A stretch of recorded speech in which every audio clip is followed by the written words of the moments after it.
আমাদের দেশে যে অবস্থা বর্তমানে সৃষ্টি হয়েছে তাতে আমরা আসলে ঘরে বসে থাকার মতন অবস্থায় নাই।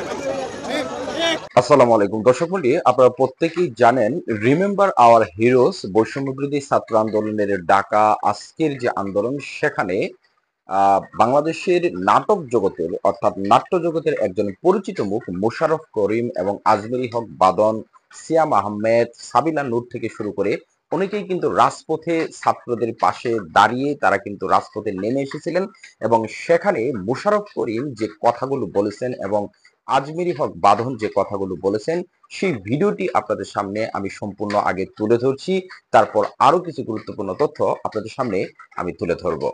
সে নেগোশিয়েট করেছে, ভদ্রভাবে আমাদেরকে মানবিক মর্যাদা দিয়েছে। নাগরিক হিসেবে আমাদের সাথে কিভাবে কথা বলতে হয় সেটা করেছেন, চেষ্টা করছেন। এটা একটা ভালো দিক। আমরা এরকম আরো অনেক ভালো দেখতে চাই। Thank you very much. সবাই এখন এই রাস্তা ছেড়ে দিবেন এবং চলে যাবেন। আমরা মূলত সকল মানুষের সঙ্গে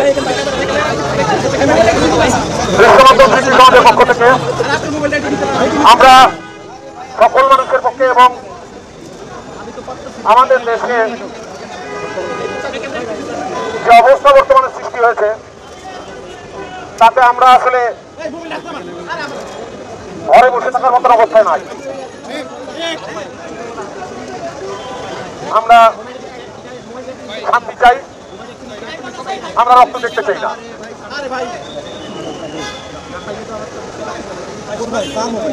আমরা সকল নির্যাতন, গোলাগুলি, হত্যা, রক্ত এগুলো দেখতে চাই না। এগুলোর বাইরে আমরা থাকতে চাই, আমরা শান্তি চাই। ধন্যবাদ।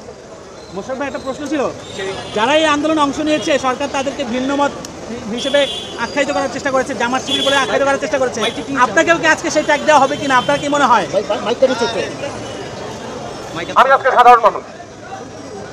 আপনারা কিন্তু এতক্ষণ ধরে মোশাররফ করিম এবং আজমেরী হক বাদনের বক্তব্যটি শুনে আসলেন। এ পর্যায়ে এনটিভি যে নিউজ করেছে সেখান থেকে একটি রিপোর্ট আপনাদের আমি পড়ে শোনাচ্ছি। এখানে বলা হচ্ছে, হাইপার টেনশনের রোগী হয়ে গেছি, কোটা আন্দোলন ইস্যুতে মোশাররফ করিম।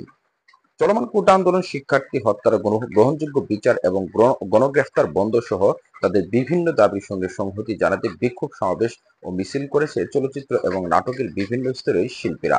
আজ বৃহস্পতিবার 1 আগস্ট সকালে রাজধানীর ফার্মগেটে এক মিছিলের মাধ্যমে এই বিক্ষোভের শুরু হয়।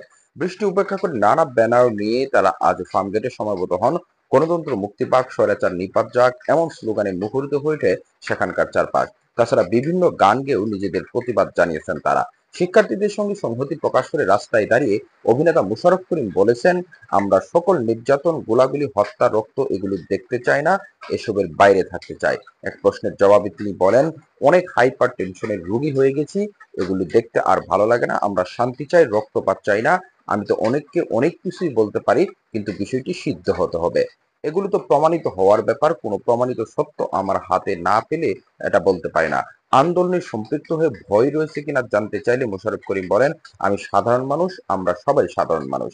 এতে এতে নাট্য বিকৃত মামুনুর রশিদ, পরিচালক অমিতাভ রেজা, টিভি অভিনেতা মোশাররফ করিম, চলচ্চিত্র নায়ক সিয়াম, নায়িকা বাঁধন, মিথিলা সহ অসংখ্য মডেল ও চলচ্চিত্র কলা কৌশলী অংশ নেন। এ সময় অন্যান্য বক্তারা আরো বলেন, ছাত্রদের উপর এমন নির্বিচারে গুলি ও হত্যাকাণ্ড কোনো বিবেকবান মানুষ মেনে নিতে পারে না। এ কারণে তারা মাঠে নেমেছেন। তাদের দাবি, ছাত্রদের এমন দমন পীড়ন করে ক্ষমতায় টিকে থাকা সহজ নয়। শিল্পীদের দাবি, আইন শৃঙ্খলা বাহিনী ব্লক রেড দিয়ে যেভাবে ছাত্রদের গ্রেফতার করেছে তা কোনোভাবেই সভ্য সমাজে হতে পারে না। আগামীকাল আবাহনী মাঠে পাশে বিক্ষোভ সমাবেশের ঘোষণা দিয়েছেন তারা। দর্শক মণ্ডলী, আগামীকাল তারা আবাহনী যে খেলার মাঠ সেখানে আবারও বিক্ষোভের ঘোষণা দিয়েছেন তারা। এক কথায় বলতে গেলে তারা সহসায় মাঠ ছেড়ে যাচ্ছেন না, তারা সাধারণ ছাত্রদের পাশে দাঁড়ানোর ঘোষণা দিয়েছেন। শুধুমাত্র মোশাররফ করিম নয়, নাটকের অনেক জনপ্রিয় মুখ তারাও কিন্তু ছাত্রদের এই আন্দোলনের সংহতি জানিয়ে তারা কিন্তু রাস্তায় নেমে এসেছেন। এই বিষয়গুলোকে আপনারা কিভাবে দেখছেন সেটি অবশ্যই কমেন্ট বক্সে লিখে জানিয়ে দিতে ভুলবেন না। তার পাশাপাশি পরবর্তী আপডেটগুলো যথাসময়ে পেতে আমাদের এই চ্যানেলটিকে সাবস্ক্রাইব করে বেল আইকনটি বাজিয়ে সাথেই থাকবেন। ধন্যবাদ সবাইকে। আসসালামু আলাইকুম।